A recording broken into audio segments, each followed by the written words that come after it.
tu as notre soutien. Voilà. Et il faudrait pas que ton cœur change.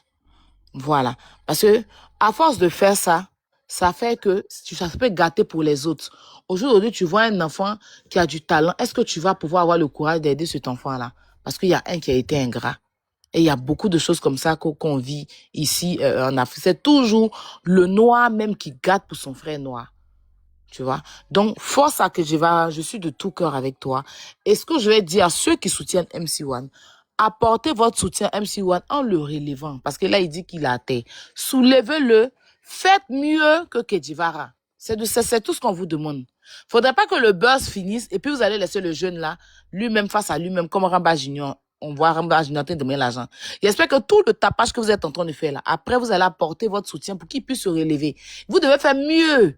C'est pas d'abacher dans la bouche. Ramba Junior Mais est mieux. Lui, là, il va ne vous devenir comme levez pas. Voilà. DJ Congélateur. Ne vous levez pas pour vouloir manquer de respect à Kejivara ou bien vouloir éteindre ou bien faire passer Kejivara pour quelqu'un qui est méchant ou bien pour un arnaqueur ou bien pour un escroc, mais quelqu'un qui a bouffé l'un de, je sais pas, votre artiste. Sinon, on va revenir sur cette histoire de papier là. Et ce que vous voulez faire, on espère que il aura lui-même son nom. Voilà. Parce que papier, il a dans sa main là. Il nous a informé que c'est pas un bon papier. Donc, ne cherchez même pas à pousser l'homme et puis on tout gâté. Chacun n'a qu'à rester dans sa coquille, chacun n'a qu'à défendre dans le respect. Parce que ce que Kejivara a fait, c'est un service qu'il a rendu à un enfant. Et aujourd'hui, cet enfant-là, vous permettez à cet enfant-là de manquer de respect publiquement à Kejivara parce qu'il y a des réseaux sociaux. Sinon, hier, quand l'enfant-là avait faim, quand l'enfant-là n'arrivait pas à joindre les deux bouts là, c'est Kejivara qui était là. C'est lui qui voyait ses nuits. Quand il était malade, c'est Kejivara. Aujourd'hui qu'il est devenu quelqu'un un peu, vous trouvez que celui qui a fait qui a fait de lui ce qu'il est aujourd'hui, c'est lui qui est le méchant. Pourtant, non, c'est vous qui êtes méchant. Donc, foutez la paix à Kejivara. Sinon, ça va changer, puis ça va aller dans une autre tournure, ça va pas vous arranger. C'est ce que je tenais à dire. Merci encore, mon grand pour ton soutien. Merci d'être toujours du côté de la vérité. C'est ce que moi j'aime chez toi. Tu prends toujours les bonnes positions.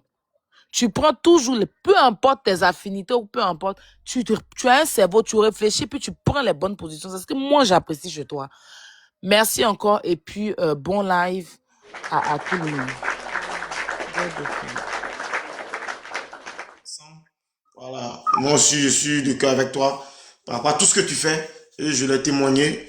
Et voilà, donc les jaloux vont maigrir parce que tu as atteint un niveau où les gens ne pensaient pas. Voilà, ils ne savent pas où tu as commencé.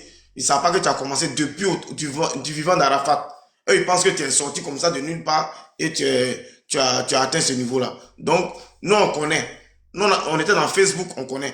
Voilà. Donc, donnons à César ce qui appartient à César. Allez, merci pour ton passage. Olivier Blé, tu as la parole. Oui, je voulais rectifier encore. Mais pourquoi mon réseau est bizarre? Je m'entends mal là.